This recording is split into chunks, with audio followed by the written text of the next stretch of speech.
Let me tell you a story about Barry. Barry is a member of our online club, and a few weeks back he sent me through an email a clip of his swing. Now Barry is like so many of you. He was bogged down with all the tiny things that he should not be thinking about. His swing was like a bag of mixed spanners, trying to sort of connect all these positions, all these parts together.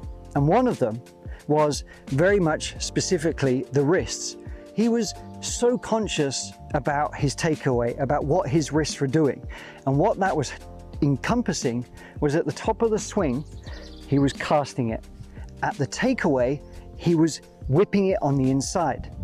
Now, he's been playing golf for a couple of decades, so he was kind of stuck in his ways. So it had to be something that gave him the confidence that he could trust to use on every single shot.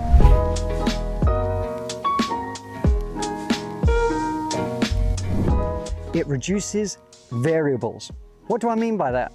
Well, the swing has kind of a lot going on, doesn't it? And we don't want a rigid swing, we want flow in our swing, but we also want some form of structure that reduces variables, whether that's the wrists, whether that's the arms, whether that's the rotation. We want simplicity. Having less to think about when you just stand there and trust that you can hit a golf shot is only a good thing, because too many swing thoughts trying to place positions.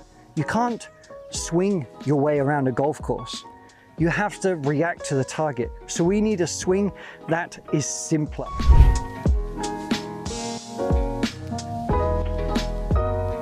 We want to take the movement out of our wrist to reduce the variable, because it's going to make it just a little bit easier, a little bit simpler for you to just strike the ball out the center of the face without worrying too much about, cocking the wrist, unhinging the wrist. I don't mean that you have to be dead straight and rigid. But Alex, you always say you've got to have supple wrists, use the wrist for speed.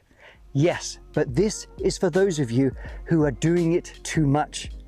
If you don't try and move them, but keep suppleness, you're going to get plenty of speed. But we're looking for consistent contact. That's what this is.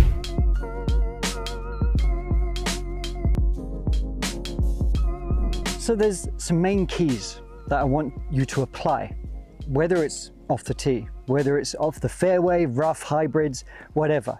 You want to have supple wrists. Even though I'm saying to take the hands out of the golf swing, we still want to have suppleness. You still want to feel the weight of the club, okay?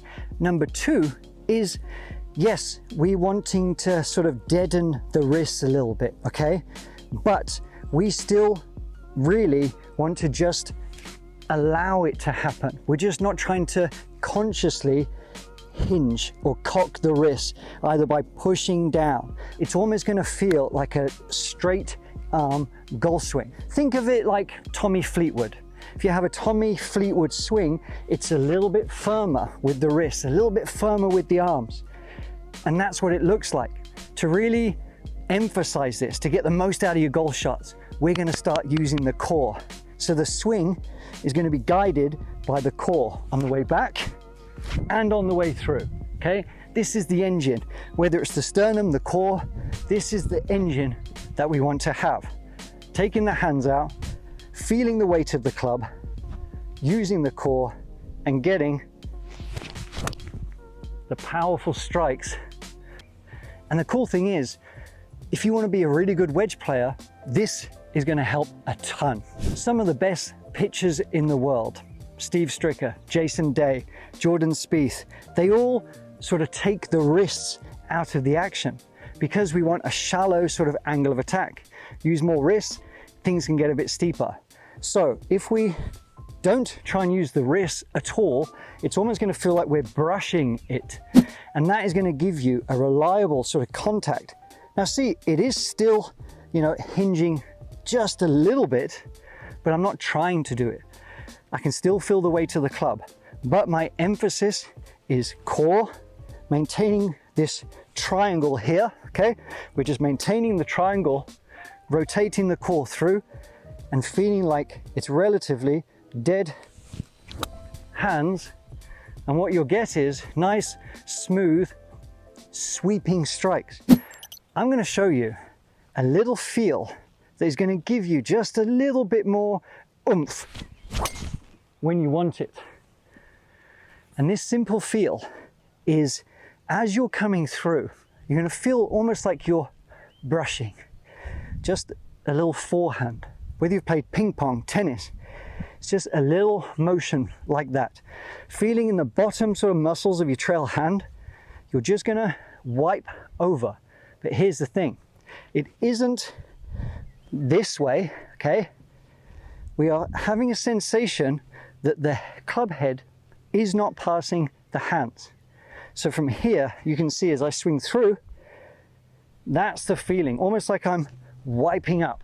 What that's going to do is give a little bit of extra zip where you need it without losing that control.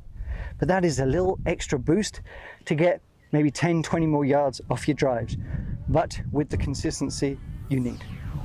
So there we have it, my friend. That is one of the best ways I know to give you the confidence in your contact so you can go out and play without having to stress about too much. It worked for Barry, and you can get a free trial to the Art of Simple Golf Club below.